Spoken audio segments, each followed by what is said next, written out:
সম্বন্ধ দেখতে গিয়ে স্বামী বললেন, আমি এমন মেয়েই চাই যে সময়ের সাথে সাথে নিজেকে তৈরি করে নেবে। আমার পরিবারে আমি সেরকম মেয়েই চাই, সভ্য ভদ্র থাকুক, সময়ের সাথে সাথে নিজেকে তৈরি করে নিক।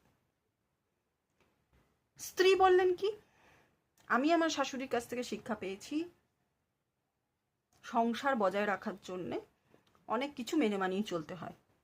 আমি চাই যে মেয়ে আমার ঘরে আসবে সে সংসারের স্বার্থে বুঝে শুনে যেন চলে।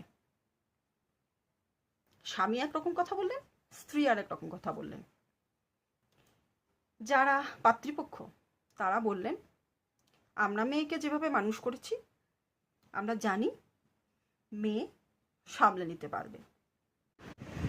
সম্পূর্ণ গল্পটি শুনতে চ্যানেলটি সাবস্ক্রাইব করে পাশে থেকো বন্ধুরা, আর লাইক করো অবশ্যই।